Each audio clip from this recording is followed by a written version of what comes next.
આપણે કન્ટિન્યુ કરીએ.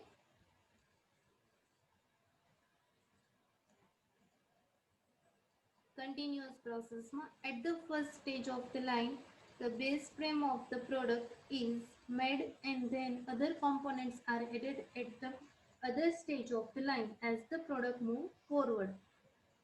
શું કહે છે? ફર્સ્ટ સ્ટેજ હોય છે કોઈ પણ પ્રોડક્ટ બનાવતી વખતે કે એમાં when the base frame of the product is made, first એને બનાવવામાં આવે then other components are added. એમાં બીજા components એમાં એડ કરવામાં આવે છે. And the other stage of the line, બીજા સ્ટેજમાં પ્રોડક્ટના other components એને એડ કરવામાં આવે છે. At the other stage line, the product move forward. અને એને આગળ પ્રોડક્ટને ફોરવર્ડ કરવામાં આવે છે. Thus its flow on the line and is taken off at the final stage of the line. અને એને ફાઇનલ સ્ટેજ આપવામાં આવે છે અને ફાઇનલ કન્ઝ્યુમર સુધી એને પહોંચાડવા માટે કોઈ પણ પ્રોડક્ટને ફિનિશ સ્ટોક તરીકે કન્સિડર કરવામાં આવે છે અને ફાઇનલ કન્ઝ્યુમરને ડિલિવર કરવામાં આવે છે કે એના દ્વારા કોઈ પણ પ્રોડક્ટનો ગ્રો લાઈન કેવી છે એ તમે જાણી શકો છો. In this process, care needs to be taken to dispatch raw material to the first stage to avoid shortage delay in production. Continuous process છે એટલા માટે રો મટીરિયલનો સ્ટોક તમારી પાસે હોવો જરૂરી છે કે એનો શોર્ટેજ થવી જોઈએ નહીં અને પ્રોડક્શન કન્ટિન્યુ હોવાથી સમટાઈમ્સ તમારી પાસે મટીરિયલ પૂરતા પ્રમાણમાં ના હોય તો ડિલે પણ ન થવું જોઈએ. એટલા માટે તમારે રો મટીરિયલનો સ્ટોક પૂરતો હોવો કમ્પલસરી છે. એના એડવાન્ટેજીસ આપ્યા છે કન્ટિન્યુઅસ પ્રોસેસના. એમાં જોઈએ first, continuous from has low units cost per unit of production. Continuous process છે cost per unit ઓછા આવે છે. પડતર કિંમત ટોટલ પ્રોડક્શન કરો છો એમાં કોસ્ટ ટોટલ છે પડતર કિંમત હોય એ ઓછી આવે છે. એમાં ફેક્ટરી ઓવરહેડ આવી જાય છે, પ્રાઇમ કોસ્ટ આવી જાય છે, material, labour, direct veggies, factory overhead, administration overhead total તમે કરો એના ઉપરથી તમે ટોટલ કોસ્ટ પર યુનિટ ફાઇન્ડ કરી શકો છો. ટોટલ એક્સપેન્સ થયો છે ડિવાઇડેડ બાય ટોટલ તમે કેટલા યુનિટ્સ પ્રોડક્શન કર્યું છે એ કરવાથી તમે કોસ્ટ પર યુનિટ જાણી શકો છો. સેકન્ડ આપ્યું છે એનો બેનિફિટ છે કે કોસ્ટ પર યુનિટ કેવો આવે છે? લો આવે છે, ઓછો આવે છે. આ એનો ફર્સ્ટ એડવાન્ટેજીસ છે કન્ટિન્યુઅસ પ્રોસેસનો. સેકન્ડ છે it give high level of accurateness and standardized product. Standardize product તમને પ્રોવાઈડ કરે છે, એક્યુરસી જોવા મળે છે, કાર્યક્ષમ પ્રોડક્ટ તમને મળે છે. હાઈ લેવલ તમારી પ્રોડક્ટની ક્વોલિટી સારી તમને મળે છે. કન્ટિન્યુઅસ પ્રોસેસ છે એટલા માટે. થર્ડ આપ્યું છે material handling is reduce. Material handling છે કે રિડ્યુસ થાય છે. કન્ટિન્યુઅસ પ્રોસેસ છે એટલા માટે તમારે મટીરિયલનો પૂરતા પ્રમાણમાં સ્ટોક રાખવો કમ્પલસરી હોય છે. એટલા માટે મટીરિયલ હેન્ડલિંગનો ક્વેશ્ચન અરાઇઝ થતો નથી. Fourth, there is no shortage of intermediate goods. Intermediate ગુડ્સની શોર્ટેજ પણ જોવા મળતી નહીં. પૂરતા પ્રમાણમાં તમારી પાસે રો મટીરિયલ અને ગુડ્સ અવેલેબલ હોય છે એટલા માટે. Next, fifth, various requirement of man and material can be accurately plan. Continuous process હોવાથી તમે મેન એન્ડ મટીરિયલનું પૂરતા પ્રમાણમાં પહેલેથી પ્લાનિંગ કરી શકો છો કે તમારે કેટલા વર્કફોર્સની જરૂર છે, કેટલા મટીરિયલની જરૂર છે. કન્ટિન્યુઅસ પ્રોસેસ હોવાથી તમે રિક્વાયરમેન્ટ જાણી શકો છો કે તમારે કેટલી રિક્વાયરમેન્ટ્સ છે એ પ્રમાણે તમે પૂરેપૂરું એને એક્યુરેટલી પ્લાન કરી શકો છો. Control process is easy. કંટ્રોલની પ્રોસેસ છે કે જે ઇઝી છે. Direct labour requirement is reduce. Direct લેબરની રિક્વાયરમેન્ટ પણ ઘટી જાય છે. Fault easily found. Fault in the system can be located easily. કોઈ પણ ફોલ્ટ હોય છે કન્ટિન્યુઅસ પ્રોસેસ હોવાથી તમે જાણી શકો છો કે ક્યાં ફોલ્ટ અરાઇઝ થયો છે અને તમે ઇઝીલી દૂર કરી શકો છો. Next, it is suitable for large quantity and small variety of product. એ લાર્જ ક્વોન્ટિટીમાં જ્યારે બનાવવાનું હોય ત્યારે સુટેબલ છે કન્ટિન્યુઅસ પ્રોસેસ અને સ્મોલ વેરાયટી ઓફ પ્રોડક્ટ. અને જ્યારે વેરાયટીઝ ઓછી હોય છે પ્રોડક્ટના એના માટે પણ બેનિફિશિયલ છે કન્ટિન્યુઅસ પ્રોસેસ. એના પછી next raw material inventory as well as work in progress inventory is low. Raw મટીરિયલની ઇન્વેન્ટરી પણ તમારે ઓછી રાખવામાં આવે છે. ઇન્વેન્ટરી મીન્સ સ્ટોક અને WIP એટલે કન્ટિન્યુઅસ પ્રોસેસમાં તમારે કેટલા સ્ટોકની જરૂર છે ઇન્વેન્ટરી એમાં લો રાખવામાં આવે છે.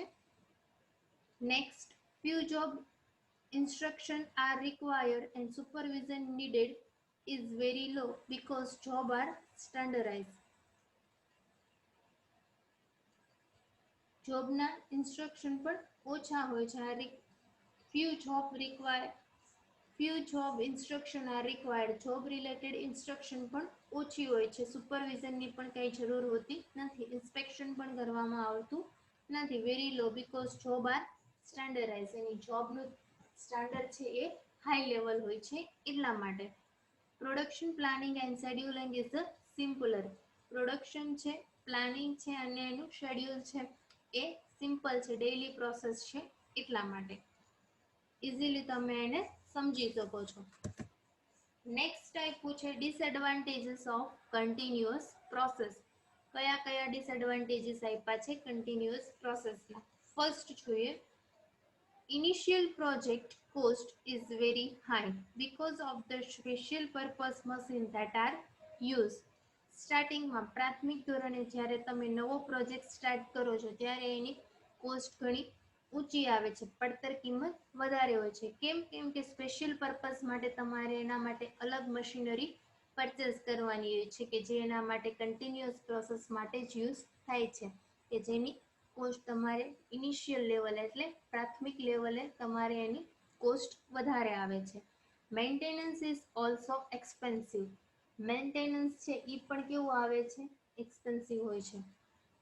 કન્ટિન્યુઅસ પ્રોસેસ છે એટલે મશીનરી કોઈ પણ ટાઈમે એમાં ફોલ્ટ અરાઇઝ થાય છે. ફોલ્ટ અરાઇઝ થાય છે તો એને રિપેર કરાવવા અથવા મેન્ટેનન્સના એક્સપેન્સ પણ જરૂરી બને છે. એવરી 6 મંથ, એવરી 2 મંથ્સના અંતે તમારે મશીનરીનું મેન્ટેનન્સ પણ આવે છે કે જે કન્ટિન્યુઅસ પ્રોસેસ હોવાથી એનો એક ડિસએડવાન્ટેજીસ છે. Third, it becomes difficult to change the output rate.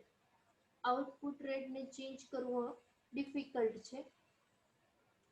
Next, high fix cost and low variable cost.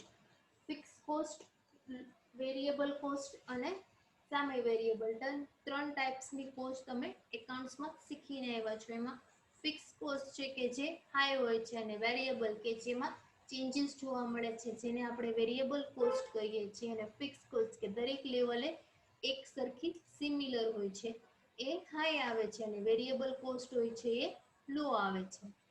Line balancing is difficult.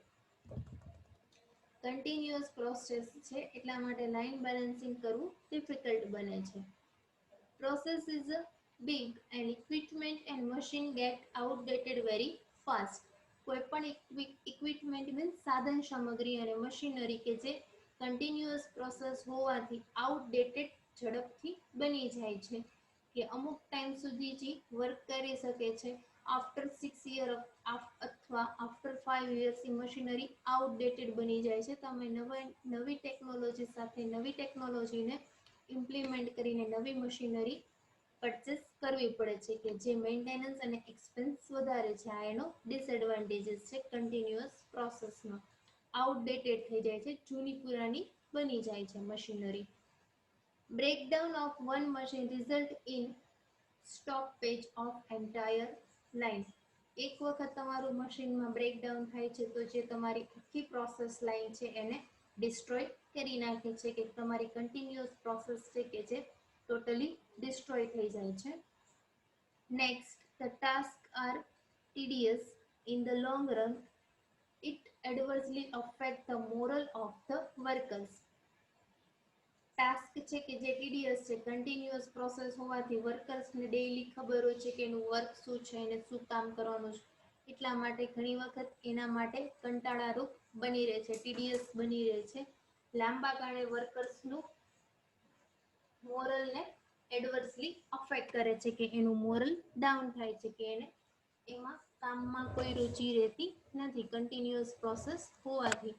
Advantages આપ્યા છે 12 અને ડિસએડવાન્ટેજીસ આપ્યા છે 8. કન્ટિન્યુઅસ પ્રોસેસ ઇમ્પોર્ટન્ટ છે. અહીંયા કન્ટિન્યુઅસ પ્રોસેસનો પોઈન્ટ કમ્પ્લીટ થાય છે. એક પોઈન્ટ આપણે બાકી છે પ્રોજેક્ટ પ્રોસેસ. એના પછી આપણું સેકન્ડ યુનિટ કમ્પ્લીટ થશે પ્રોસેસ સિલેક્શન. નેક્સ્ટ વિડીયોમાં આપણે સ્ટાર્ટ કરીશું પ્રોજેક્ટ પ્રોસેસ.